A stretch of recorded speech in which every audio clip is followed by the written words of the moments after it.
नमस्कार दोस्तों, मौसम चैलावास में आपका स्वागत है। हम बात करेंगे राजस्थान के मौसम के बारे में, जिसमें आपको बताएंगे कि अगले 72 घंटों के दौरान किस प्रकार गतिविधियां रहेगी राजस्थान के क्षेत्रों में। यहाँ पर जो हैं 16, 17 और 18 अगस्त के दौरान सुबह का वीडियो अपलोड नहीं कर पाए। अभी 72 घंटों की जानकारी एक साथ दी जाएगी। साथ ही जो हैं कल सुबह जो है वीडियो वापस जब नया बनाया जाएगा उस समय जो है अगले 24 घंटों की जानकारी दी जाएगी। साथ में कुछ हिंट अगले 48 घंटों के लिए भी दिए जाएंगे। लेकिन अभी रात का समय है तो रात को जो है आपको अगले 72 घंटों की जानकारी दे देते हैं। और भारत का वीडियो अगर समय मिला तो अलग से जो है फिर से देश भर का वीडियो बनाया जाएगा। तो यहाँ पर देखें तो मध्य प्रदेश के उत्तर पूर्वी जो भाग है वहाँ पर एक डिप्रेशन बना हुआ है। हालांकि डिप्रेशन भी जो है कुछ कमज़ोर होते हुए हैं, यानी सुबह तक ये वेलमार्क सिस्टम बन जाएगा और पश्चिम दिशा में आगे बढ़ेगा। राजस्थान के कोटा संभाग के क्षेत्रों से होते हुए राजस्थान के अजमेर और जोधपुर संभाग के क्षेत्रों में ये प्रवेश करेगा। अजमेर संभाग के क्षेत्र यानी जो टोंक और भीलवाड़ा के क्षेत्र हैं उन क्षेत्रों से होते हुए पाली और जोधपुर बाड़मेर के क्षेत्रों से होते हुए आगे बढ़ने की संभावना है। जैसलमेर के क्षेत्र होते हुए यहाँ पर उत्तरी अरब सागर पर एक निम्न दबाव बना हुआ है, जो कि ज़्यादा सक्रिय या मजबूत नहीं कह सकता, लेकिन फिर भी एक निम्न दबाव है, जहां से एक ट्रफ जो है पाकिस्तान के मध्य उत्तरी भागों तक पहुंच रही है। और मानसून ट्रफ इस समय जैसलमेर के उत्तरी भागों से होते हुए जोधपुर के जो उत्तरी भाग है, बाप तहसील सोयला के आसपास के क्षेत्र है, वहां से होते हुए अजमेर और भीलवाड़ा, कोटा संभाग और सवाई माधोपुर के बीच वाले क्षेत्रों से होते हुए जो डिप्रेशन बना हुआ है भोपाल और जो सागर के आसपास के क्षेत्र हैं वहाँ से होते हुए देखें, यानी कुल मिलाकर गुना और भोपाल के बीच वाले क्षेत्रों के आसपास से होते हुए ट्रफ जो है बंगाल की खाड़ी के उत्तरी भागों तक जा रही है। साथ ही जो है म्यांमार के दक्षिणी क्षेत्रों के आसपास एक चक्रवाती हवा का क्षेत्र जो है मजबूती की ओर है, यानी लगभग 17-18 के आसपास ये बंगाल की खाड़ी के उत्तरी भागों के आसपास जो है निम्न दबाव बनेगा और उत्तर पश्चिम दिशा में आगे बढ़ते हुए फिर से भरतपुर संभाग और कोटा संभाग के क्षेत्रों से होते हुए राजस्थान के क्षेत्र में प्रवेश करने की संभावनाएं फिर से बन रही हैं, यानी दक्षिण पूर्व राजस्थान से। इसके बाद अगला सिस्टम जो है फिर से बंगाल की खाड़ी में 23 से 25 अगस्त के बीच में डेवलप होगा, जिसकी जानकारी भी हमने जो है 5 से 7 दिन पहले ही आपको बताई थी कि चौथे सप्ताह में भी जो है बंगाल की खाड़ी में फिर से एक निम्न दबाव बनेगा। और उसके बाद जो है आखिरी दिनों में निम्न दबाव बनने की संभावनाएं फिलहाल कम हैं, सितंबर में बन सकता है, लेकिन फिर भी 31 अगस्त के आसपास संभावनाएं निम्न दबाव बनने की 30 से 31 के आसपास जो है 50% ही है। लेकिन 24 तारीख के आसपास बनने वाले निम्न दबाव की संभावनाएं ज़्यादा हैं, 80% तक संभावनाएं हैं। और 17-18 के आसपास बनने वाले सिस्टम की 100% संभावनाएं हैं। और ये सिस्टम राजस्थान के क्षेत्रों से होते हुए आगे बढ़ेगा और इसकी गतिविधियां जो हैं राजस्थान के क्षेत्रों में 16, 17 और 18 अगस्त के दौरान किस प्रकार रहेगी, इसकी जानकारी जो है आपको मैप के जरिए दे रहे हैं। इसमें आप समझ सकते हैं, अगर सबसे ऊपर से शुरुआत करें तो जो येलो कलर में है वहाँ पर 20 से लेकर 50 मिलीमीटर तक बारिश होने की संभावनाएं अगले 72 घंटों के दौरान ज़्यादातर इलाकों में रहेगी। कुछ एक जगहों पर जो है 5 मिलीमीटर तक ऊपर नीचे भी होने की संभावना है, यानी 5 से 10 मिलीमीटर छुटपुट जगहों पर ऐसी गतिविधि हो सकती है, जहां पर 60 या 10 मिलीमीटर भी होने की संभावनाएं रहेगी कुल मिलाकर, यानी कम संभावनाएं भी हैं बहुत 3 दिनों के दौरान, 16, 17 और 18 अगस्त के दौरान। तो वहीं जो ऑरेंज कलर में है उसमें आप देख सकते हैं 60 से लेकर 100 मिलीमीटर तक, यानी भारी वर्षा की संभावनाएँ हैं ज़्यादातर इलाकों में, जिसमें जो है आप देख सकते हैं बीकानेर के मध्य से लेकर दक्षिणी भाग हैं, चूरू के मध्य से दक्षिण पूर्व दक्षिणी भाग, झुंझुनू, सीकर, अलवर, धौलपुर, भरतपुर, सवाई जो करौली के क्षेत्र हैं, दौसा के क्षेत्र हैं, वहाँ से लेकर 60 से 100 मिलीमीटर तक की संभावना है। 5 से 10 मिलीमीटर बारिश की गतिविधियाँ जो हैं इसमें प्लस माइनस भी रहती हैं, क्योंकि बड़े क्षेत्रों का जो है एक साथ अनुमान दिया जा रहा है। तो इसमें ज़्यादातर जो है 90% इलाकों की सटीकता बहुत ज़्यादा होती है। 10%, 5 से 10% इलाके कुछ जो हैं ऊपर नीचे हो सकते हैं, लेकिन फिर भी ये जो संभावना है ये लगभग 99% सटीकता के साथ हमने बड़े ही सही तरीके से विश्लेषण करते हुए बनाई है। इसके बाद 70 से लेकर जो है 130 मिलीमीटर तक की बारिश की गतिविधियों की संभावनाएं जो हैं जैसलमेर के उत्तरी भागों से लेकर जोधपुर के जो बाप तहसील के पोखरण के आसपास के सटोक क्षेत्र हैं जैसलमेर के, वहाँ से लेकर जोधपुर बाप तहसील के कुछ सोयला के क्षेत्र हैं या बावड़ी जो लोहावट ओसिया के क्षेत्र हैं, फड़ौदी के उत्तरी भाग हैं वहाँ से लेकर, और नागौर के मध्य से दक्षिण मध्य से लेकर उत्तरी भाग, जयपुर के लगभग जो है दक्षिण मध्य से मध्य तक के भाग हैं। हालांकि इसमें कलर के दौरान उत्तर तक भी सिरा आप देख सकते हैं, लेकिन फिर भी जयपुर के मध्य से लेकर ये ज़्यादा असर रहेगा। दक्षिण की ओर अजमेर शहर से लेकर उत्तर पूर्वी हिस्सा, टोंक का जो है हिस्सा है, साथ ही सवाई माधोपुर और कुछ जो है बूंदी के उत्तरी क्षेत्र और कोटा के उत्तरी क्षेत्र जो सवाई माधोपुर से सटे हुए हैं, वहाँ पर 70 से लेकर 130 मिलीमीटर तक की संभावना है, जिसमें 5 से 10 मिलीमीटर कुछ ऊपर नीचे होने की संभावनाएं रहती हैं, यानी या तो 60 से लेकर 140 तक के बीच में ये संभावना यहाँ पर रहेगी अगले 72 घंटों के दौरान इन जिलों में। यानी ज़्यादातर बड़े क्षेत्रों में जो है अच्छी बारिश होने की संभावना है। खंड वर्षा की संभावनाएं फिलहाल जो है इन क्षेत्रों में कम है, जहाँ पर 70 से लेकर 130 मिलीमीटर तक की संभावना है। वहीं अगर जो जैसलमेर का दक्षिण पश्चिमी भाग है वहाँ से लेकर देखें तो बाड़मेर का जो मध्य से उत्तरी भाग है, पाली का जो उत्तर पश्चिमी इलाका है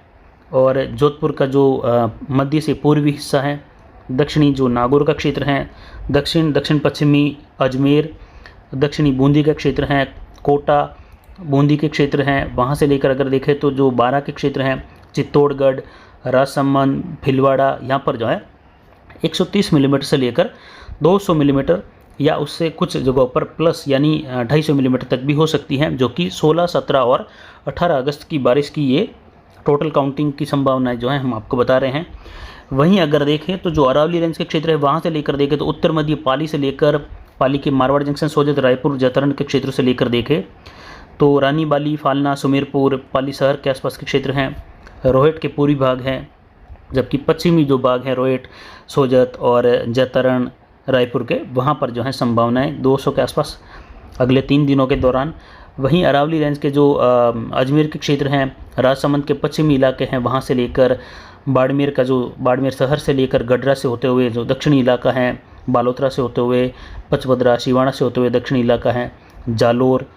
सिरोही और जो पाली का अरावली रेंज का दक्षिण पश्चिम से लेकर उत्तरी भाग तक का अरावली, राजसमंद, उदयपुर, डूंगरपुर, बांसवाड़ा, प्रतापगढ़, चित्तौड़गढ़ का जो दक्षिणी इलाका है, झालावाड़, इन क्षेत्रों में जो है 200 से लेकर 350 मिलीमीटर तक की संभावनाएं जो हैं बन रही हैं। यानी जैसे मान लीजिए पूरा जो ये हमने बैंगनी कलर में दिखाया है बड़े डार्क कलर में, तो इसमें जो है 200 मिलीमीटर तक की संभावनाएं अगले 3 दिनों के दौरान ज़्यादातर क्षेत्रों में रहेगी, जो कि इलाके 90% से ज़्यादा हैं, इसीलिए इसको जो है बड़े तौर पर 200 से लेकर दिखाया जाता है।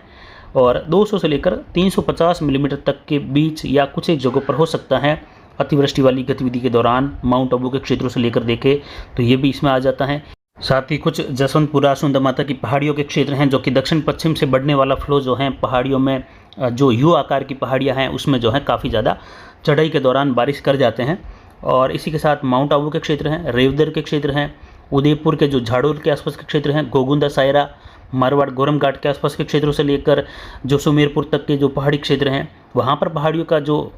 इस प्रकार का भौगोलिक विवरण या इस प्रकार की भौगोलिक स्थितियाँ हैं, जिसका विश्लेषण करने पर जो दक्षिण पश्चिम से फ्लो बढ़ेगा, जब सिस्टम जो है उत्तर मध्य पाली के आसपास रहेगा,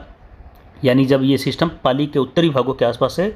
गुजरेगा, जब ये अरावली के पूर्वी ढलान में होगा, तब तक जो है जो इलाके रहेंगे वो जो राजसमंद के रहेंगे, वहाँ पर जो है वृष्टि छाया यानी जो पहाड़ों के फ्लो के विपरीत ढलान में है, वहाँ पर बारिश की गतिविधियाँ अच्छी होगी, भारी होगी, लेकिन बहुत ज़्यादा अतिवृष्टि वाली नहीं रहेगी। लेकिन जैसे ही सिस्टम पाली के उत्तर के आसपास रहेगा तो तेज़ फ्लो जो है बाड़मेर, जालोर, सिरोही,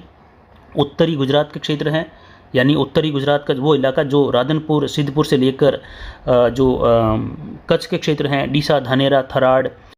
दांतीवाड़ा के क्षेत्र हैं। साथ ही देखें तो जो हिम्मतनगर से लेकर खेड़ब्रह्म तक के क्षेत्र हैं, लूणावाड़ा के क्षेत्र हैं और अहमदाबाद तक के सटे क्षेत्रों से लेकर जो भाग राजस्थान की ओर जैसे जैसे बढ़ेगा, पालनपुर, महसाणा, ऊंजा के क्षेत्र है, वहाँ से लेकर जो राजस्थान बॉर्डर से लेकर गुजरात के अंदरूनी भागों तक लगभग 100 से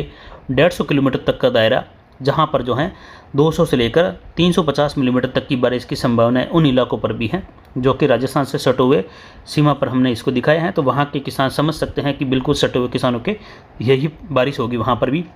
यानी अचानक से फ्लैश फ्लडिंग की गतिविधियाँ यहाँ पर देखने को मिलेगी। जहाँ पर 200 से लेकर 350 तक की बारिश है, वहाँ पर अचानक से जल भराव, फ्लैश फ्लडिंग या बाढ़ जैसे हालात जैसी स्थितियाँ अचानक से बन जाए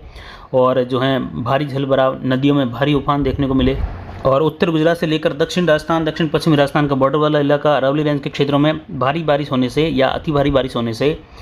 कई जगहों पर भीषण बारिश यानी 200 से लेकर 350 मिलीमीटर तक की, जिसको अतिवृष्टि भी कह सकते हैं, वैसी संभावनाएं भी यहाँ पर बन रही हैं 350 के आसपास पहुँचते। तो इस स्थिति में जो बांध अभी आधे भरे हैं, जैसे फुलाद बांध से लेकर देखें तो कंटालिया से होते हुए बिलाड़ा का जो जसवंत सागर बांध है वो 26 फीट का है, अभी लगभग 13-14 के आसपास पानी है। और जहाँ तक जानकारी है उसके अनुसार 2007 में ये ओवरफ्लो हुआ था। तो इस साल 2022 सीजन के दौरान अगर देखें तो इसके ओवरफ्लो होने की संभावनाएं इस सीज़न के दौरान इतने सालों बाद यानी 15 सालों बाद इसकी संभावनाएं लगभग 80% से ज़्यादा हैं, यानी इस साल ये भर जाएगा, ऐसी संभावनाएं ज़्यादा हैं। तो इसका पानी लूणी नदी में बहुत ज़्यादा चलता है। अगर ये ओवरफ्लो होता है तो लूणी नदी कई दिनों तक चलती रहेगी, यानी सितंबर के अंतिम दिनों तक भी, अक्टूबर की शुरुआत तक भी लूणी नदी चल सकती है। साथ ही रायपुर बांध है, वहाँ से भी ओवरफ्लो होने की स्थिति में पानी अच्छा आता है। और नाग पहाड़िया जो कि या कह सकते हैं नाग पहाड़ अजमेर, वहाँ से काफ़ी ज़्यादा पानी। और वहीं देखा जाए तो जालीवाड़ा बांध वगैरह इन क्षेत्रों में भी भारी जल आवक की संभावना है। इधर फुलाद से लेकर देखें तो इसके फुलाद, बाणियावास, जोगड़ावास, सरदार समंद बांध है, हेमावास बांध है, रैनिया बांध है, इन बांधों के भी भरने और चादर चलने की संभावनाएं इस बारिश के दौरान इस सीज़न में सबसे ज़्यादा है। यानी कभी 75% संभावनाएं थी पहले, कभी 90% थी, तो इस समय 100% संभावना है कि 25 अगस्त तक के समय के आसपास तक ये भरने और चादर चलने की संभावना है। तो वहीं जवई बांध का गेज 35.15 है, यानी लगभग 35 फीट के आसपास है आज का शाम का। तो अभी जो विश्लेषण कर रहे हैं यानी 8 बजे का समय है, इस हिसाब से देखिए तो जवई बांध में भी 31 अगस्त तक का, जो हमने बार बार बताया है कि 31 अगस्त तक 50-51 फीट के आसपास जवई बांध पहुंच जाएगा। लेकिन जैसी अभी संभावनाएं बनी हुई है, जैसा अभी पूर्वानुमान बन रहा है, मौसमी विश्लेषण बन रहा है, अगर इसी प्रकार की बारिश की गतिविधियाँ 99% हो जाती है, यानी कई बार 80% सही होता है, कई बार 90, कई बार 100%, तो इस बार 100 या 99% तक या 90% से ऊपर ये गतिविधियाँ हो जाती हैं अरावली के इन क्षेत्रों में, जहाँ पर बैंगनी कलर में, डार्क कलर में हमने दिखाया है, बिल्कुल नीचे आप देख सकते हैं। तो यहाँ पर जवई बांध का गेज 25-20 तारीख के आसपास ही उम्मीद करते हैं कि 50 फीट तक या उसको क्रॉस कर जाए। और इस बार जवई बांध के मानसून जाने से पहले या मानसून जाते जाते भरने की संभावनाएं बहुत ज़्यादा हैं, यानी वापस इस बार जवई बांध कैचमेंट एरिया के क्षेत्रों से लेकर जो निचले किसान हैं उनके लिए भी एक बड़ी राहत, बड़ी खुशी की खबर रहेगी कि इस बार जवई बांध के भरने की भी संभावनाएं ज़्यादा बन रही हैं। तो हो सकता है आने वाले समय में अगस्त एंड में या सितंबर में बांध के सितंबर अंतिम तक के दिनों में गेट भी खोले जा सकते हैं, ऐसी उम्मीद या ऐसी संभावनाएं बन रही हैं। तो जो पश्चिमी फ्लो होगा वो अरावली रेंज के क्षेत्रों में, इन जिलों में बहुत ज़्यादा होगा। बाड़मेर, जालोर, जो नीचे दिए गए इलाके हैं, वहाँ पर अचानक से हालांकि इसमें आप देख सकते हैं जो हमने मैरून कलर में दिखाया है, बहुत ही गहरे कलर में, आधा राजस्थान, दक्षिण पूर्व से दक्षिण पश्चिमी मध्य राजस्थान, वहाँ पर अचानक से ही फ्लैश फ्लडिंग, अचानक से जल बहाव देखने को मिल सकता है। सभी जगहों पर यही संभावना है। तो वहीं लाल कलर में जो दिखाया हुआ है, जयपुर से लेकर अजमेर, कुछ नागौर के क्षेत्र हैं, जैसलमेर, जोधपुर के उत्तरी भाग, वहाँ पर भी कुछ जगहों पर अचानक से जल बहाव देखने को मिल सकता है कुछ जगहों पर। लेकिन जो मैरून कलर में हमने दिखाया है यहाँ पर ज़्यादातर इलाकों में, साथ ही जो बैंगनी कलर में सबसे नीचे दिखाया है पाली के अरावली रेंज से लेकर बाड़मेर, जालोर, सिरोही, उदयपुर, डूंगरपुर, बांसवाड़ा, प्रतापगढ़, चित्तौड़गढ़, झालावाड़ तक, यहाँ पर ज़्यादातर इलाकों में जल बहाव और उत्तरी गुजरात, दक्षिण पश्चिमी मध्य प्रदेश सहित देखने को मिलेगा, जिसमें अगले 72 घंटों के दौरान 16, 17, 18 के दौरान कई जगहों पर अचानक से भारी जल आवक और भारी जल भराव की गतिविधियों के साथ ही कुछ हालात बाढ़ जैसे बन सकते हैं, ऐसी संभावनाएं बन रही थी। यहाँ पर सतर्क रहने की संभावना है इन जिलों के लिए, यानी जोधपुर संभाग, अजमेर, कोटा और उदयपुर संभाग, जिसका जिक्र पहले से ही करते आए हैं। तो ये जब भी सिस्टम उत्तर पाली के आसपास पहुँचेगा तो इसका फ्लो काफ़ी तेज़ी से अरावली के पश्चिमी ढलान की ओर टकराने से यहाँ पर भारी वर्षा का दौर, अति भारी वर्षा का दौर बढ़ जाएगा। और जोधपुर संभाग, उदयपुर, अजमेर और कोटा संभाग में आज देर रात्रि के बाद से ही, यानी 12-1 बजे के बाद से लेकर बारिश की गतिविधियों में तेज़ी आएगी। ये बारिश की गतिविधियाँ देर रात से लेकर अगले 24 घंटों के दौरान इन जिलों में मूसलाधार व भारी वर्षा की संभावनाएँ बन रही हैं। तो आगे की जानकारी जल्द ही सुबह के वीडियो में देंगे। तो फिलहाल अभी की जानकारी के लिए इतना ही। आगे की जानकारी के लिए बने रहे हमारे चैनल पर। नमस्कार, जय हिंद, जय भारत।